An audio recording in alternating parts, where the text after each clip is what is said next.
first episode of the Ian McGarry coaching podcast. We're going to have guests on every single week from different areas of fitness who have backgrounds extending from physio, injury prevention, inspiration, jiu-jitsu, bodybuilding, weight training, everything. So today is our first episode, and I want to welcome a really good friend of mine and a mobility expert, Tristan Jacobs. Tristan, I'll let you give a brief outline of who you are and what you do. Thanks for having me on, Ian. I'm a physical therapist, did neuromuscular physical therapy, and I'm big into the movement side of things, strength and movement and resolving most issues in people. Do a bit of powerlifting as a hobby, I suppose, myself. So that's the kind of route I seem to fall into, is that category of people. Mm-hmm. And you're obviously not originally from Ireland. No, I hail from South Africa. Yeah. Here 20 years now. Very good, very good. So you're definitely well established here now. So yeah, growing roots now. And you actually you're out of Galway, isn't it? Galway. Yes, based in Galway. Yeah. Do a few mobility workshops and stuff around the country, but yeah, based in Galway indeed. I've even had you run a seminar for me as well, a workshop for me. Yeah. And, hopefully when COVID is lifted and all that, I'll get you back up here. I'm based in Sligo at the moment, but it was really, really good, and everyone got a lot of information from it. And that's, I suppose, why I wanted to get you on this podcast. Because your outlook on everything that we're told is the way to do things, it flies against the grain a little bit. Because I actually really, respect your opinion, your knowledge, and you don't like to fluff around issues. So you kind of get straight to the point, which I respect massively in anyone. And I suppose the fitness industry as a whole is full of fluffers, and you're definitely not a fluffer. So because even from the first time we made contact, the stuff you're putting out there is really, really high level stuff. And I found in my own training and in training for my clients as well, it's actually just massively improved my training and their training as well. And just, I suppose, things that I wouldn't even consider that you kind of highlight and bring up. And I suppose when everyone else is kind of talking about the exact same topics every day, and then someone else says, hold on, consider this. It's quite refreshing. So what I kind of wanted to discuss with you first of all was general pop. So a lot of people listening to this podcast may fall into the gen pop category. And I suppose from my end, working with people, I've worked with hundreds of people over the last few years, and I see kind of common occurring injuries, issues, imbalances, niggles, that kind of stuff. From your own experience, what do you see are issues with the general population? I suppose it's poorly educated or poorly advised in what they do. So when they get pain in certain movements, it's just, let's avoid it and do something else instead. Yeah. And it's like, well, hang on, why don't we try and figure out why that's happening and get back to doing it? And then what happens is they're advised to lay off for a while, and the pain will just come. And that's obviously because you're not doing the movement that created the pain. So of course you're not going to experience it. And they just get brought into different therapists around the place and get their massage and dry needling and sent off. Come back next week and we repeat the process. And it's that sort of thing where we need to teach people that the body heals itself. You can repair yourself. You don't need anyone else. You don't need me. You don't need anyone else. Once you get given the tools, you should be able to sort it out yourself. And I think that's where people just believe that if I pop a needle into you, that's easy. It's quick and easy. You walk into me, I pop 2 needles into you. They're in there for 10 minutes, take them out, bang. You feel great walking out the door. Mm-hmm. It's a quick fix, but it's not a long-term fix. And people don't want to put the effort in to make something disappear forever. Yeah. It's too much hard work to do exercise to relieve pain. Yeah. It's kind of like if you don't brush your teeth, then you got to go to the hygienist and get your teeth cleaned. But hygienist tells you got to brush your teeth. You're gonna rot. I'm gonna have to keep cleaning them out. This is it. So you get clean once a week. The problem is we start getting gum disease. That's the effect that ignoring something develops into something else. Dig our head in sand kind of thing. And I suppose we have the solutions. It's just, I suppose, how much people are willing to actually accept the fact that they might need to change things. And I think I've noticed that people are hesitant to actually accept facts and be like, okay, there's a reason the body is behaving this way. It's not just injured. Like people don't, and I've seen myself and I've seen my clients, is that you'll back me up on this, is that injuries generally don't stem from weak muscles. It's not the muscle being necessarily, I would say that, not weak, tight muscles. Let's put it that way. I think people think that tightness is the enemy, and really tightness is not. It's actually protective in a lot of cases, rather than the actual cause of the injury. It's the body trying to react to what's going on. Yeah, so I look at this. I look at that tightness, right? It's a sensory response. Okay, so when you get pain, discomfort, it's an alarm system to the body, right? So when you find tension, it's not necessarily, it's physical that we can feel it, but it's physical, it's neuro that it comes from the brain. So the body's response to something. What I find is it's a response to poor, normally instability. So that tension comes there to create stability, where we're lacking it, and protect the joint generally. Okay, so that's pretty general. Obviously, it varies in everyone, but the problem we have is people see tightness as a weakness, as you said, and then they go and undo that, which is actually it might give them temporary relief, but the problem we have is that tension creates a different movement pattern, and that's when we start getting our symptoms, that new movement pattern. We start loading tissue and joints in positions they're not used to or haven't become accustomed to. And now all of a sudden the body goes, whoa, hang on, I don't like that. That's not comfortable. Something isn't right here. And we start getting all these different symptoms, whether it's pain, all these things happen. Everyone's body responds differently. We get different feedback. Yeah. And do you think that, I suppose people are kind of going to the same pattern of, it broke, I get this person to go and fix it rather than fix it myself? As in, like, not saying that, okay, sometimes you may need to go and see someone. It's not that at all. It's more so that it's the cycle repeating itself over and over again. When the penny doesn't drop for the person, that the professional might be telling them, like, look, this is stemming from whatever reason. I will fix this now temporarily, but you need to do your homework. And I think that a lot of people just don't want to do the homework. Maybe that's the kind of common scenario. Yeah, so it's what I find is it depends who you go to, right? There's people out there for money, people out there for passion, and you'll see the difference. People out there for money come back to me once a week for the next 2 or 3 weeks. I'm going to massage, needling, and they won't send you for any homework or even 2 or 3 exercises to do. And I'm not talking about stretching or anything. I'm talking about physical exercise to undo or fix the movement that you're doing incorrectly. The amount of therapists that don't actually watch how that person moves, especially under load. So as I fall into this realm of powerlifters and strength athletes. Often an issue at 40% of their training weight doesn't happen. They don't feel anything. Everything looks fine. It's when load starts to increase that issue stems. And so they can walk into me and I can say, right, do a bodyweight squat. It could look perfect and everything's fine. But then you add 100 kgs with that. Whoa, actually, hang on, look at that. Yeah. And I think this is where it stems. The amount of my clients that I've asked, did the previous therapist look at videos or anything? No. Okay, did they give you any exercise to? No, just a couple of stretches here and there. And I've got 3 massages done, and that'll be fine. Just away for a few weeks. Yeah. And that's my biggest issue, is lack of educating your client and giving them the correct movements to do. Yeah.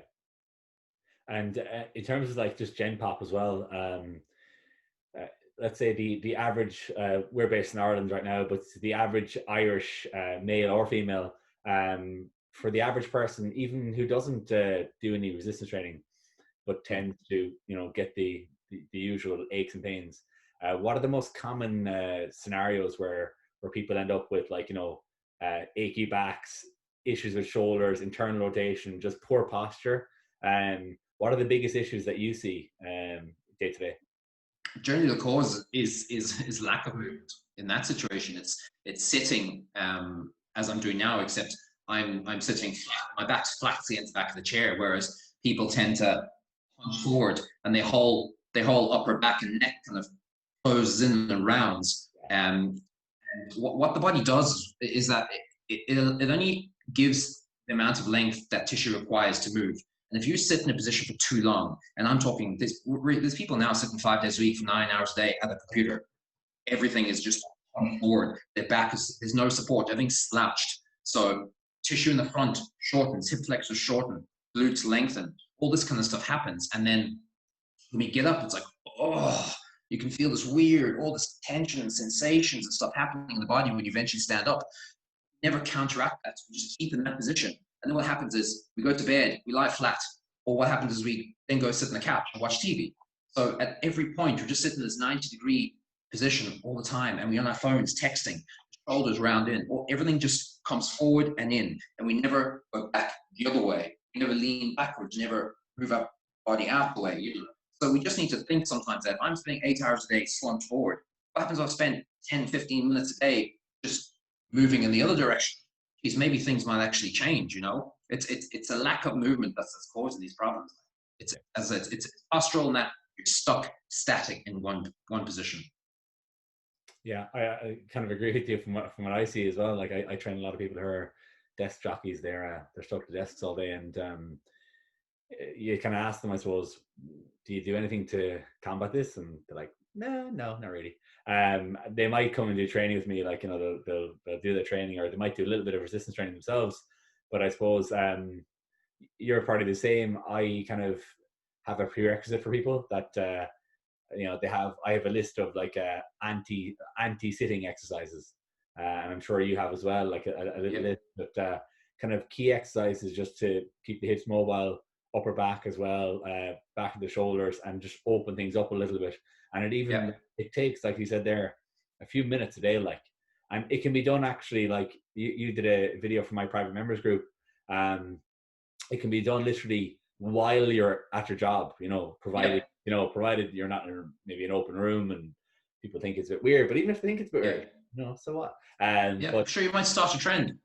Yeah, you might start a trend, exactly. It could be the new trend of 2021. And most people are working from home now anyway, so it's fine. It doesn't matter the first half of 2021. So definitely, I suppose, you know, like for people who are working from home as well, especially kind of doing administration kind of work and working from home, or teachers, that kind of stuff, I suppose they have no excuse now because they're not in their office environment. It's just a matter of allotting time and like having, like, would you suggest having like movement breaks? I would. Like, I mean, realistically, if you can hang on, like if you got up for 5 minutes every hour and a half, I mean, what's 5 minutes? You know, in the grand scheme of things, it's nothing. If you're working for 8 hours a day, that's probably 20 minutes, maybe thereabouts. Yeah. I mean, come on, a 24-hour day, there's no excuse. To me, it comes down to priorities. Your neck ache, your back ache isn't that much of a problem if you can't sacrifice 20 minutes a day to move and make you feel better. Yeah. So if you can't do that, then there's not much of a problem to you. Yeah. I suppose, it's when your why becomes bigger than your how, you kind of, it's like anything, it's like losing weight, it's like anything you do, I suppose. When it becomes an issue, then you'll really kind of, you know, you'll say, I better, and usually it gets so far down the line that now you have a really big task, whereas with a much smaller task, I suppose, kind of like the longer it goes on, your car service, or as opposed to not servicing it, and then, you know, it claps out after, you know, 30k, you know. So I suppose just keeping on top of things. I just wanted to also touch as well on a big kind of point that I got from the seminars you ran for me last year, was just there are definitely still myths about stretching and flexibility, and I suppose why would one need to stretch is what I'm getting at. And you know, I suppose are people stretching where they shouldn't be? Like, are people stretching in situations where they don't actually need to stretch? Does that make sense? Yeah. So stretching improves your flexibility, right? Which is your passive range of motion. If you do something like ballet, gymnastics, things that require you to be flexible, then stretching is your friend. The thing of stretching is it's only effective if it's done frequently. You can't do it twice a week and expect to maintain that range. It has to be on maintain it. So there's a lot of controversy about it. People think sometimes that I might bash it, but to me, it's use it when it's needed, and that's flexibility. If you're going to the gym, whether you recreational or competitive, it's stretching has the potential to reduce power output of a muscle. Okay, so that's not something you want when you're going training. Okay, so to me, replace stretching with movement. Okay, stimulate the tissue before you use it. That's what you want. Get the joint prepared for the motions or the actions it's going to do. That's far more beneficial to the body than attempting to stretch tight tissue. the reason we have that is an issue, and you're trying to undo it. So to me, you're trying to weaken strength. Yeah. And in any logic you apply, weakening strength doesn't make sense. So there's no need for it. We don't actually physically stretch.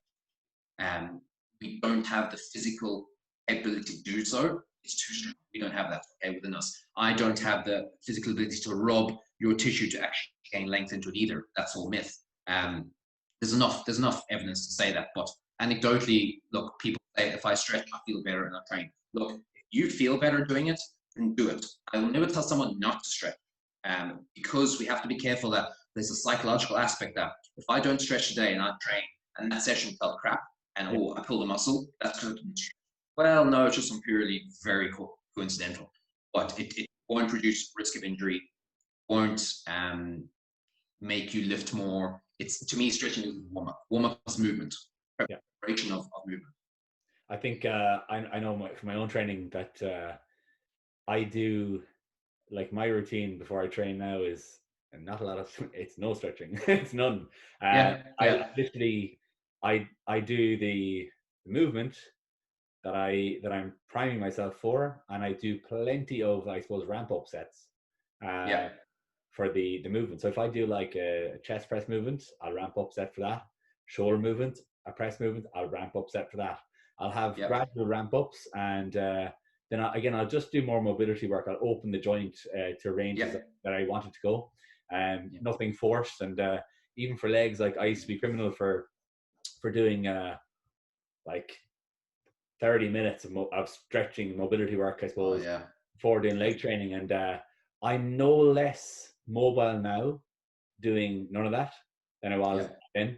And I actually find that I don't get kind of niggly issues, and it hasn't negatively affected strength at all. If anything, I'm lifting more. So I think it's, you kind of have to dissociate with things that you might tie as being like ritualistic. And I suppose, look, as you said, for some people, they might have their pre-training rituals that that gives them kind of a feeling of safety. And that might, if someone has a niggle, like I know for myself, you probably do too. If you have a niggle in your knee or your adductor, it's kind of like a little bit off, you definitely will pull back a little bit. You'll find actually shying away from like that little bit deeper range or whatever it is. So I totally get that, and like you said there, it's a totally valid point. But I suppose what we're aiming to get here is just a paradigm shift for people to start start critically thinking. Like, a bit of critical thinking goes a long way, and I think critical thinking in 2021 isn't as common as it should be. I think people just take things on merit without actually delving into it, and the reason why that is there's actually too much information there. There's so much information, and I've had this conversation with so many people that we're almost inundated with info that we just take things on merit, like, okay, that's what it is. And it could be a professional bodybuilder, it could be someone is successful at what they do. They have 2 million followers, so that doesn't actually mean they're right. And it definitely, Instagram following does not pre-qualify someone to give good advice, 100%. Not necessarily.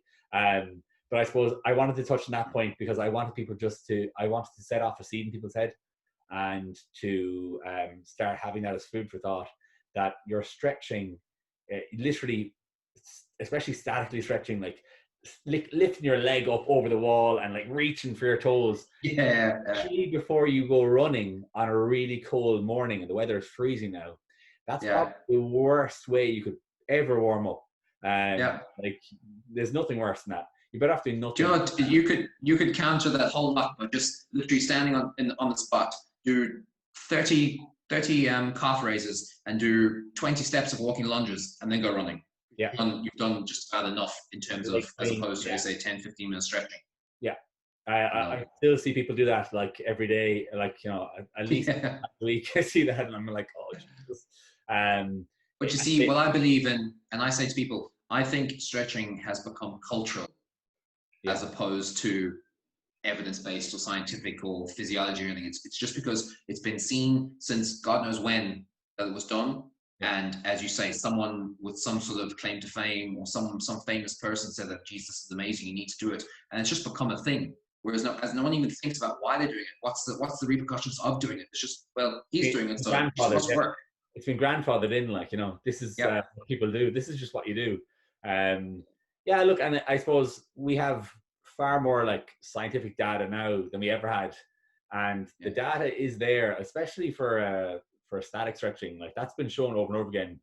If it's performed before resistance exercise, I think it's 30%, something like up to 30%. I think something like that. It's quite significant. I think I saw for performing a hamstring contraction, like, so supporting the hamstring, it actually significantly brought that down. But it applies to all lifts. And I suppose then I kind of want to kind of go into performance stuff as well, because we will have people listening who are meatheads like ourselves and want to get a bit of info for their training. And we said we're going to discuss some breathing techniques, and I suppose kind of Valsalva breathing and bracing, and the importance of that when we're lifting, and how it applies to getting us as strong as possible. Yeah, so I suppose ironically, Valsalva breathing wasn't even meant for I suppose the way we use it now. It was originally to I think it was to clear fluid in the ear. So you did what we do now, except you also blocked the nose. And that was apparently, it's like 17th century. Apparently that flushed fluid out of the ears. And then some physicians use it for regulating heartbeat, where the amount of blood pressure, whatever happens beyond my scope, whatever happens can sometimes back to rhythm. But what we look at doing is, I suppose breathing is done so wrong by so many people on a day-to-day basis. But in terms of bracing, people need to stop breathing in their upper body. We need to breathe as deep down as possible, and that becomes a diaphragm issue where a lot of people breathe through their mouth all the time. They don't use their diaphragm properly. And so what we want to do in terms of the Valsalva method that we use is that you breathe into your nose, but you're breathing quietly. So if you're breathing in, making a noise through your nose, it means you're breathing too much in your chest. Slow breath to your nose that's silent, and we want to bring the air down. So you want to expand your stomach and right down to your groin. That's where we want to really push down, okay? And once we have a full capacity of air, we then basically, the easiest cue for people is to push your tongue to the top of your mouth, and you then push that air back up your throat, close what we call glottis. So with that completely closed, that pressure then fills your whole core full of pressure, and we push things down, okay? For people to explain what bracing feels like, you need to be able to do things like planks and side plank. We'll stimulate that.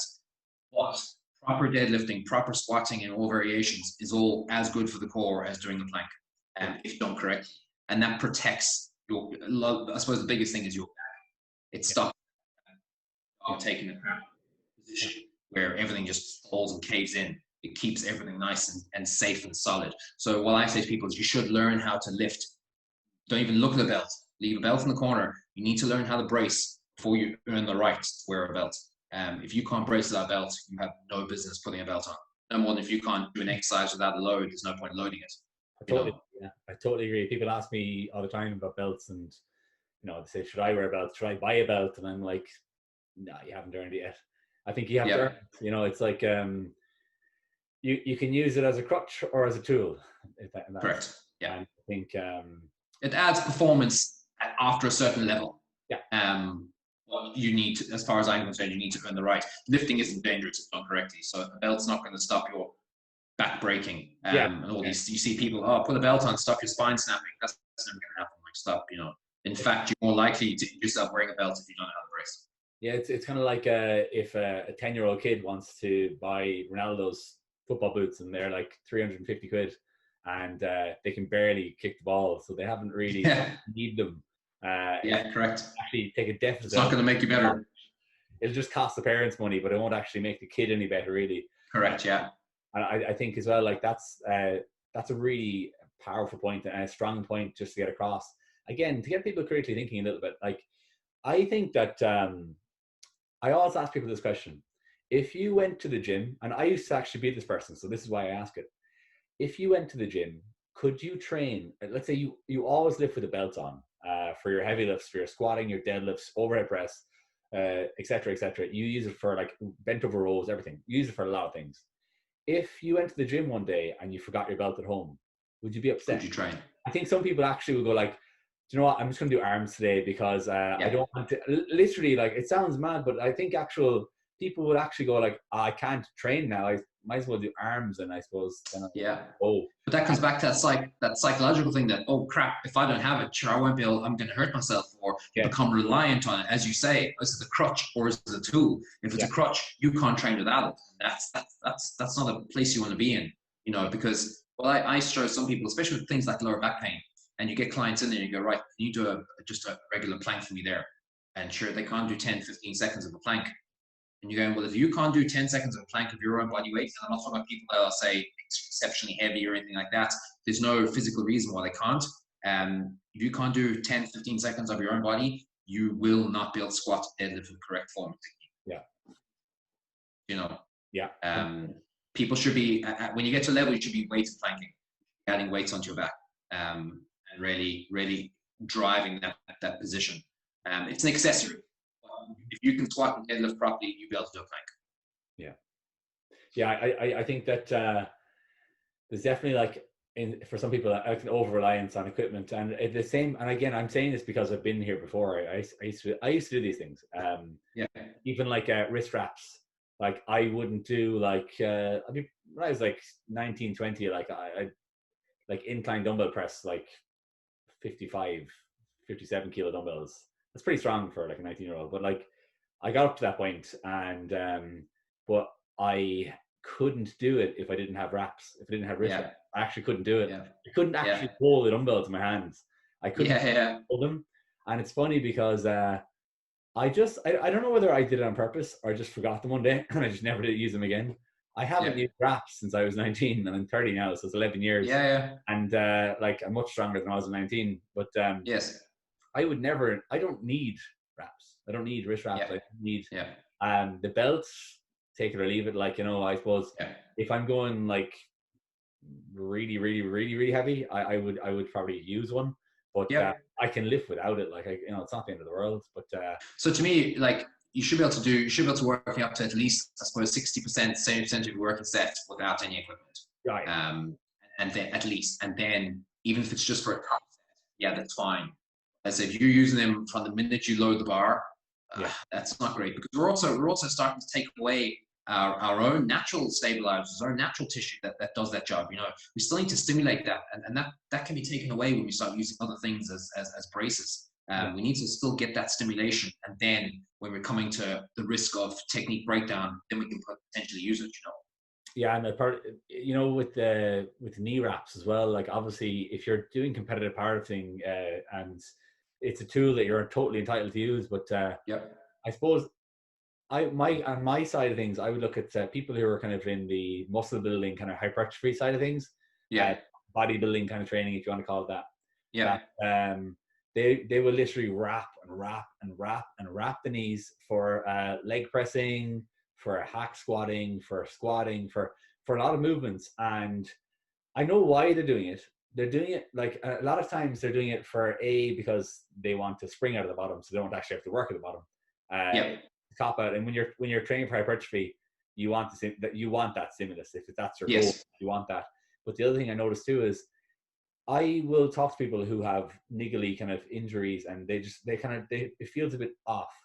And my kind of thinking about all that was, okay, you're actually like you're putting the cart before the horse almost, in that like you're literally bandaging it up, you're like bounding it up, and not making those tissues have to actually work and stabilize. Like you said there before, it's the same thing with knees and with elbows as well, is that you're actually putting a big band-aid on these and on these, whereas you know, someone could like you again video for me the other day with shoes, like they could be wrapping their knees up and then using a pair of Asics then to squat 180 kilos. I was like, that's probably why your knees hurt, you know, like I suppose critical. But you also, like, as you say, like sleeves and wraps and stuff, there's a little bit of, there's quite a bit of blood flow restriction in this situation.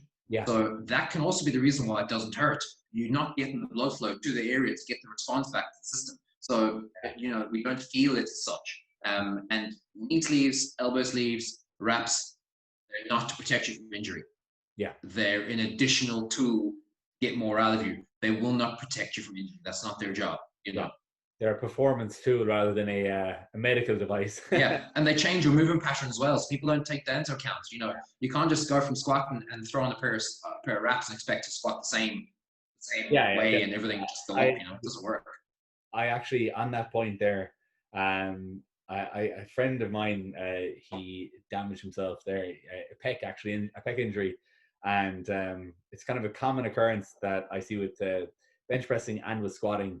It's that, again, we could go down the rabbit hole with this thing, but people having safety nets, and safety nets being like their depth control, and always playing it really, really safe with depth, and then one day they say, I'm going to go to the bottom, and they earned the strength in that range. But it actually also falls into what we're talking about there, of having accessories that will alter the movement pattern, that gives us a false sense of strength in ranges. So like the knee wrap around the knee, like when we get down to that really deep bottom range, like that's giving us a natural spring down there. And if you forget them because you left them at home, or if, you know, whatever happens, that you decide not to wear them. All different movement now. And you go for it, you go, like, that's where, like, like, you know, the damn it moment happens. And I suppose, I think I want people who are listening today to be aware of that, to be like, are there any areas of your training where you're really you're kidding yourself a little bit, in that, like, can you go through a full range of motion for the muscle? Are you strong through the full range of motion as well? With the load. With the load. And I think as well, when people are selecting weights that they're going to use, have they actually earned the right to lift that weight? Because that's a big one. And that's a big one with, I know a lot of people like to log their lifting, and they can maybe get caught up with chasing numbers, but they haven't actually, the week before, they didn't really earn it. And they're jumping the gun a little bit because they just want to keep pumping the numbers up, you know. Wolf Wall. I've seen people do a squat and say 140 kgs. That looks so much more impressive than some lads squatting 300 kgs, because it's the full range. Everything is near on perfect. And with mobility, you only have the range of motion you use. So if you don't use range of motion, you won't have it anymore. So relying on depth and stuff like that is only going to bite you in the arse at some stage, as you say. So if your compound isn't going to be the full range, your accessories have to be the full range, because you still have to train that range, as you say. Otherwise, you develop weakness there, and that's where injuries happen. Injuries happen 90% of the time, in my opinion, happen in the end range, because that's where you're weakest. Yeah, if you're on your end range, the less chance you have of injury. I totally agree with you. Yeah, it's where the muscle's weak. I think that's about all the time we'll have. But again, I'll definitely get you on again, and we'll have more to kind of an open table, and kind of discuss a few more topics, because I think there's an awful lot of value, even out of this 30 minutes, an awful lot of value that people can take home, and again, just critically think a little bit. And I suppose we have all the time in the world now, lockdowns. You can kind of assess everything you're doing, and say, where can I improve? Where can I make myself bulletproof? You know. But Tristan, where can people find out more about you? And so Instagram's the best place. At TJ Pain Free. I've only started a bit of a series there of at-home mobility stuff you can do with literally just a band and almost nothing. So I have shoulders and stuff going up there during the week. So towards the end of the week, I'll have hips and things like that. And I suppose that'll be another thing. So anyone that's on the desk and on their couch, I can. These are things that you do at home. As I say, 5-10 minutes is enough to get some of them done, you know. Yeah, brilliant. And like anyone who's listening that either wants advice, or, you know, down, I'm not sure if you're doing treatments at the moment, maybe you are, but wants to get any more resources from you, just reach you on Instagram. Perfect, yeah. If you can't get Tristan on Instagram, you can get me, and I'll get you Tristan. And look, I do a lot of my stuff is online as well, so I treat people through online, because, as I say, I'm into the movements and stuff. I don't need to physically get my hands on you, so I can still take clients online as well. So there's no excuse. Tristan, thanks a million, and I hope you see you soon, and stay safe out there. And yourself. Cheers, mate. Thanks. Cheers, mate.